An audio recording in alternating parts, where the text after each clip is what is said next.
right, how are we doing today? So today I'm going to talk a little bit about modal interchange. Now, it's a fancy word, modal interchange, and there's other ways of sort of describing a similar harmonic technique. And one way is just by saying borrowed chords, and another way is, this is like a newer thing called negative harmony. But the result is kind of the same, okay? There's a little of a nuanced difference. The process is a little bit different, but it leads to the same similar results, okay? So when I went to college, we learned about modal interchange, but we didn't call it modal interchange. We called it borrowed chords, right? Now, when I went to Musicians Institute in the 80s, they called it modal interchange. And now we have negative harmony, all right? But so I'm going to get into negative harmony later, okay? There's just so much stuff online about it anyways. I've looked at some videos recently, and some of them have like 300,000 hits about negative harmony. It's amazing to me.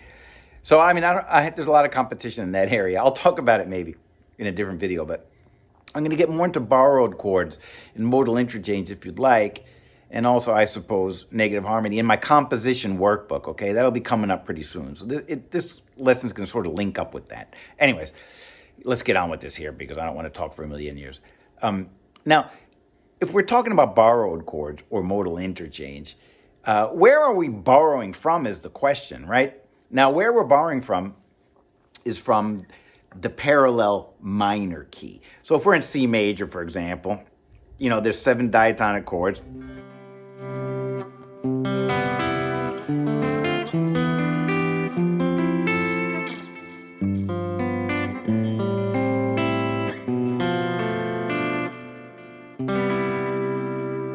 So now we can borrow from the parallel minor key, and that creates what we call modal interchange, right? So how would that work? Well, you have to ask yourself, what are the chords in C minor now, right?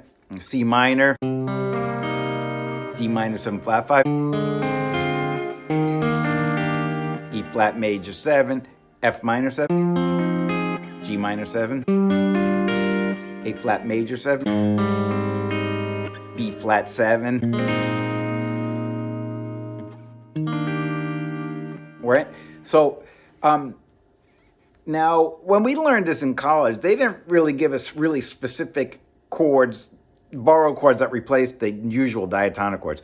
Now that's one benefit of understanding negative harmony, because it gives you specific guidebook for replacing your diatonic chords with the borrowed counterparts, okay? So we would just like play around with them because there was no rules. You just kind of, and then you once you learn the sound, you really notice it a lot, like in popular music. You know, for example, play C major.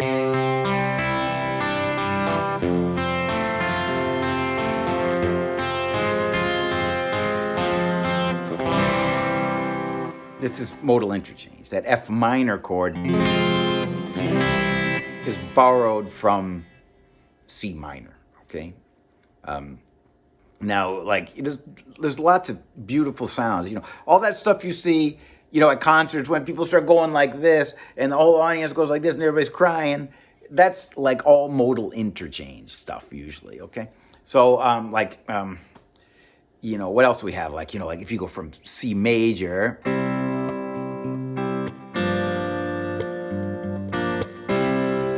that's modal interchange because that's F, G minor chord is getting borrowed from C minor, right?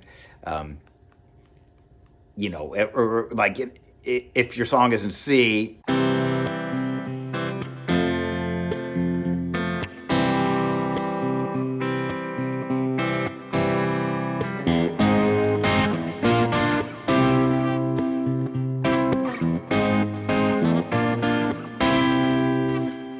modal interchange. And that's when everybody, if you keep repeating that and everybody's singing and going along like this, that's going to be like a modal interchange, right? So now, today is mostly going to be about how we have to deal with this as a soloist, okay? And this is really important because a lot of times you don't realize that it's just modal interchange And you get confused about how you're supposed to approach playing over some of these chords. So, for example, I'll give you like two really good examples of where modal interchange shows up in common songs. So, this is like a normal progression, 2-5-1 in C major, D minor 7. But sometimes, rather than the D minor 7, the 2 going to the 5, you see the flat 6 going to the 5.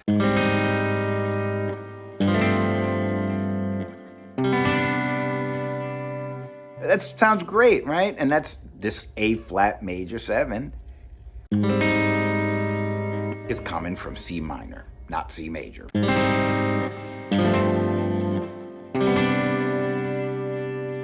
Right? So, I mean, if you saw that in a chord progression, maybe you go like, how should I play over this? You might think, maybe I'll play chord tones or something, but the answer is it's C minor. So you just think C minor for that. Now, just by a coincidence, not just coincidence, that, remember, C minor is the same as E flat major, right? So what's the 4 chord in E flat major? It's A flat major, right? Which is the Lydian chord. So this is like a Lydian sound. So, if you're not really even thinking modal interchange, maybe you just see that one A flat major 7 chord and you play A flat Lydian over it, and you'd be right, because that's C minor, right? You just got lucky. So, but that being said, you don't have to think so much into it. And if it's more like a pop music, maybe you don't want to think so far into it. So remember, A flat major is from C minor. The G7, I'm playing G9 sus4. And that's going to be in C major, right? The 5 and the 1 in C major. Okay, so look, my advice here is that maybe you start off by just playing C minor randomly, and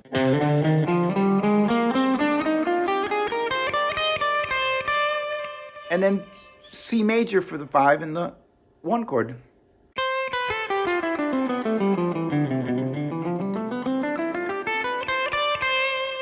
Right? And you want to play them in the same position so you can connect them for your solo.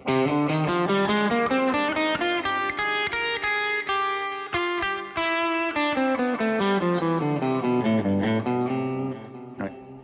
So let me just demonstrate, and let's go slowly, okay, until we develop a sense for it. Remember, the A flat major 7, C minor scale. A flat major, C minor. And then the G7, this is G9 sus, right? And the 1 chord, C major, are going to be C major, okay? Let's check that out.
Also, we're using C natural minor, we're using C major, right? Switching between major and minor. Nothing simpler than that. But we can also just play C minor pentatonic scale and C major pentatonic scale, right? That's almost easier, right? So, I'm just going to take the ones that we know, right? And then C major. Of course, same position is good too.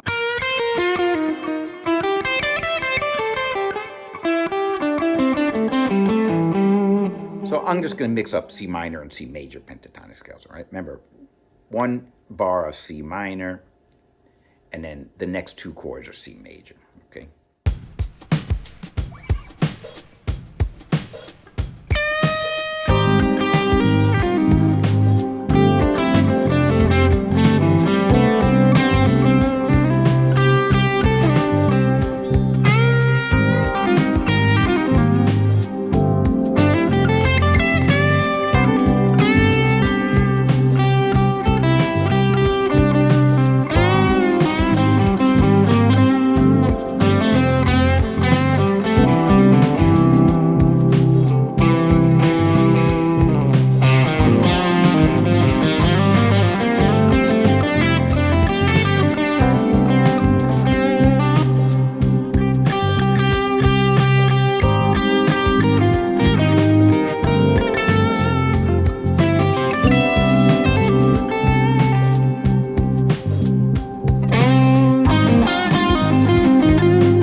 Right, so it's a nice sound, right? And it's not hard either. And sometimes we overthink these things. Okay, so here's another cool thing that you see from time to time, and this is another form of modal interchange. So remember, C minor is the same as E flat major, right? So you could sort of think C major and E flat major, or C major and C minor, right?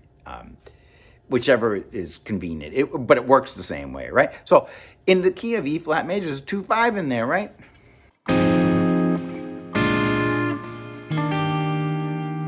Right? Now, if we're thinking in C major, and we're thinking of these as borrowed chords, what that means is that that F minor chord is a minor 4 chord, and then the 5 chord would be a flat 7 chord, right? So it's minor 4, flat 7. But instead of going to the E flat major, we can go to C major. And it doesn't sound weird at all. It sounds like it's almost wants to go there, especially because we're hearing C major over and over again, right?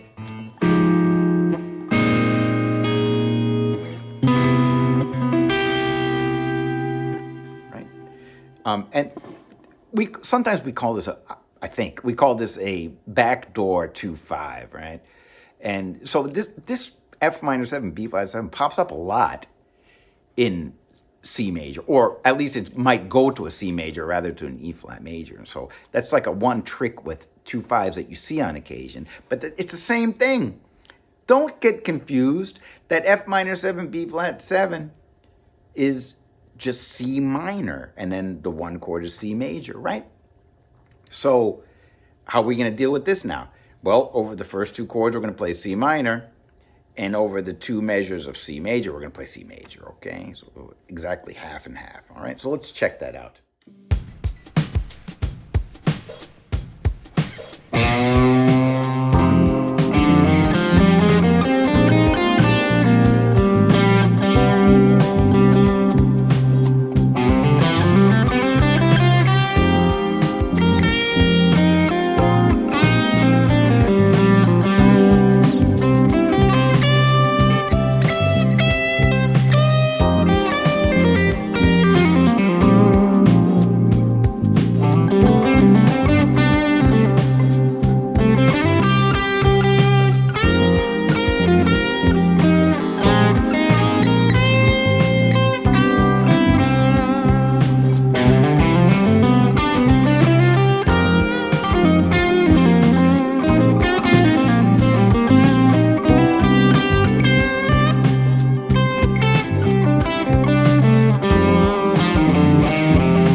Okay, so I just played C minor, and then I played C major, right? Now, what if we combine these? It gets a little tricky because you get confused, right? So I'm going to play over A flat major, G9 sus4, C major, right? And then I'm going to play over F minor, B flat, 9 sus4, and C major, okay? Well, let's see, when you get the track and see if you can keep up with it. You got to really use your ears and pay attention, or else you get confused. All right, so here we go.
All right, so I think you're getting the point. So if you want to practice this, you get the backing track and the PDF. Okay, I'll get more into this later with the composition lesson that's going to come up within the next week or two. All right, so and we'll talk more about borrowed chords there and how to use them in compositions. All right, so there you go. Have a nice week, and I'll see you next week. Okay, goodbye.